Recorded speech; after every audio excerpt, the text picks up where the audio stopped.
सक्नुहुन्छ यताको। यहाँ माथिदेखि चाहिँ रोड गएको। यो खोला बर्खा बब्बाल ठुलो देख्छ। निस्के यो पुलदेखि।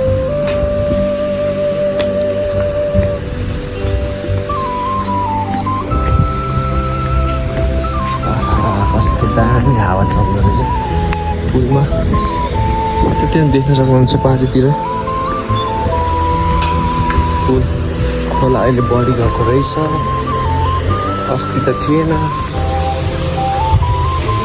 है गाइस, यस्तै छ गाउँघरको जीवन, उकाली ओह्राली।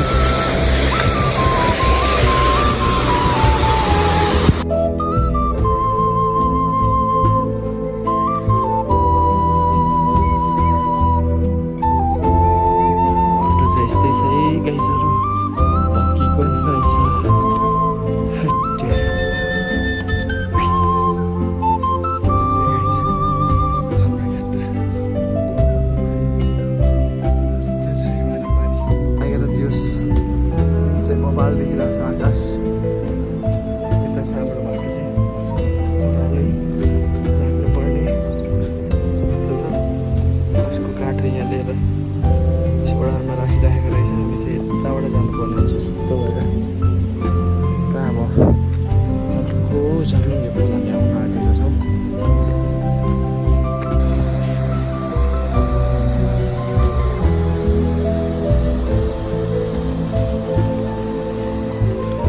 है गाइसहरू, हामी चाहिँ उकालो चढ्दैछौँ। सिन्धुको उकालो देख्न सक्नुहुन्छ।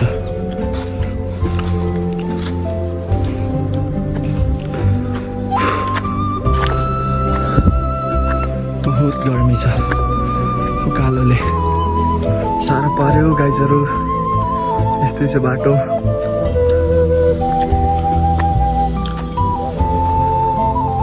पसिनाले पुरै भिजाइसकेको छ।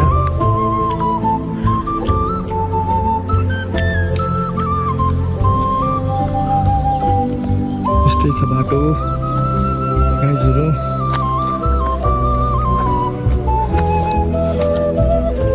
यस्तै छ भिर पाखामा।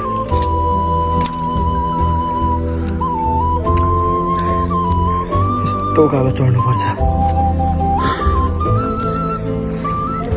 हामी चाहिँ खोला हुँदै पर झोलुङ्गे पुल देख्न सक्नुहुन्छ। त्यो बाटो हुँदै आएको हामी। यता भिर हुँदै उकालै उकालो हामी यहाँ आइपुगेका छौँ। बाटो ब्लक छ, यस्तैबाट पार गर्दै जानुपर्ने हुन्छ। जिन्दगानीको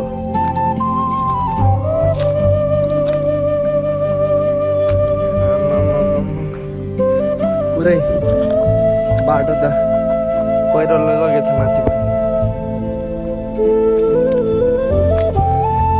हामी चाहिँ अब आफ्नो गाउँ आइपुगेका छौँ।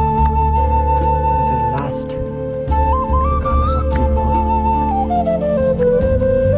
यहाँ छ साउने चौतारी हेर्न सक्नुहुन्छ।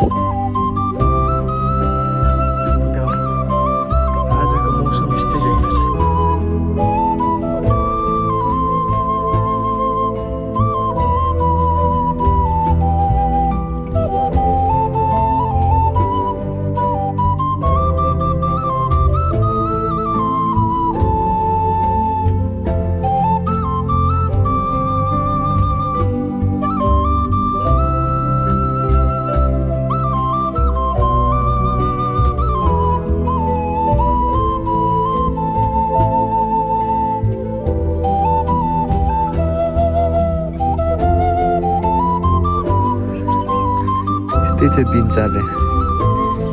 यो चाहिँ हाम्रो घर है गाइस। जमानादेखि हाम्रो घर यो।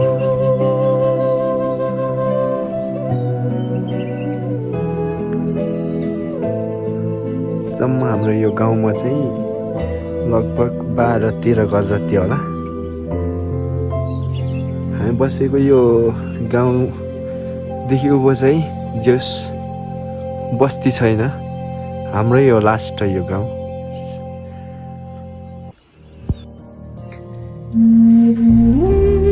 यो चाहिँ आज बिहानको काम हो, यो सरसफाइ। बाटो अलिअलि जाडो खाली भयो, यस्तै छ। हाम्रो यो धारा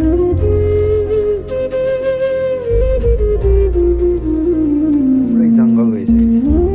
अस्ति गोडिरहेको छ, यता पुरै जाडो भइसकेको छ।